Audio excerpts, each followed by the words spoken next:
Something you can't live without, അല്ലെങ്കിൽ ഒരു ദിവസം ഇതില്ലാതെ പറ്റില്ല? തീർച്ചയായിട്ടും ബാക്കി രുചിയുള്ള നാടൻ ഭക്ഷണം ആണ്, അതില്ലാതെ പറ്റില്ല. നാടൻ ഭക്ഷണം, അതായത് ഒരു ചോറും ഒരു ചമ്മന്തി ഒരു മോരുകറി. യുഎസിലും യു കെയിലൊക്കെ പോയി എന്ത് ചെയ്യും? ഇരക്കും. മുമ്പ് കൽപ്പന ചേച്ചിയായിരുന്നു അതൊക്കെ ചെയ്തത്. പ്രോഗ്രാമിന് കാണാൻ വരുന്നത് ഗ്രീൻ റൂമിൽ വന്നോടനെ ഇവിടെ ചോറൊക്കെ വെക്കാറുണ്ടോ? അപ്പൊ ഞാനൊക്കെ മിണ്ടാരിയോ, മാനക്കേട് മിണ്ടാരിക്കേ, നീ മിണ്ടാരി. പിന്നെന്താ കൽപ്പന ഉണ്ടാക്കാറില്ല? എന്താ?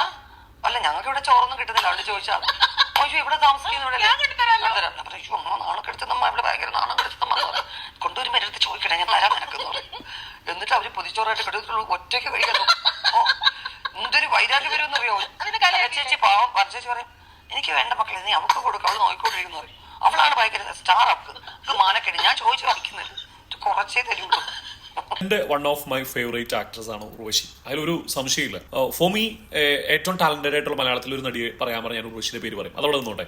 ഈ ഭക്ഷണ കാര്യം പറയുമ്പോഴുണ്ടല്ലോ, കൽപ്പന ആനീസ് കിച്ചണിൽ വന്നിട്ട് ഇവര് വഴുതനങ്ങ ഉർവശിയുടെ ഫേവറേറ്റ് എന്ന് പറഞ്ഞിട്ട് അതിന്റെ ചില സംഭവങ്ങൾ കൽപ്പനയോട് കാണിക്കേണ്ടത്. അതായത് കൽപ്പന ആ സമയത്ത് ഇന്റർവ്യൂ കൊടുക്കുമ്പോൾ അവിടെ പറയുമ്പോൾ നമ്മൾ ശരിക്കും ആ സീന് നമുക്ക് കണ്ട പോലെയാകും. അതായത് ഉർവശി വരുന്നു, നൈറ്റി എടുത്തിടുന്നു, വഴുതനങ്ങ ഇത്രയും കൂമ്പാരമാക്കി മുറിക്കുന്നു എന്നൊക്കെ പറഞ്ഞിട്ട് ശരിക്കും പറഞ്ഞു കഴിഞ്ഞാൽ ഉർവശിയുടെയും കൽപ്പനയുടെയും ആ ഒരു എന്താ പറയാ, ഒരു ലാളിത്യമാർന്ന ഒരു ജീവിതശൈലി പലപ്പോഴും കൽപ്പനയും പറഞ്ഞു കേട്ടിട്ടുണ്ട്, ഉർവശിയും പറഞ്ഞു കേട്ടിട്ടുണ്ട് അല്ലേ. ഒരു താരജാടയും ഇല്ലാത്ത സംസാരം. ഉർവശിയുടെ ഇന്റർവ്യൂ ഒക്കെ എനിക്ക് ഭയങ്കര ഇഷ്ടമാണ്.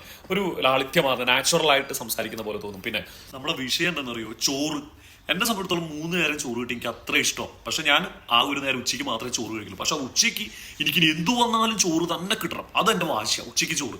നിങ്ങളിൽ പലവരും ഉണ്ടാവും 3 നേരം ചോറ് കിട്ടിക്കഴിഞ്ഞാൽ അത്രയും സന്തോഷം എന്ന് വിചാരിക്കുന്ന എത്ര ആൾക്കാരുണ്ട് നിങ്ങൾ? മലയാളിക്ക് ചോറ് എന്തായാലും ഒഴിച്ചുവിടാൻ പറ്റാത്ത സാധനമാണ്.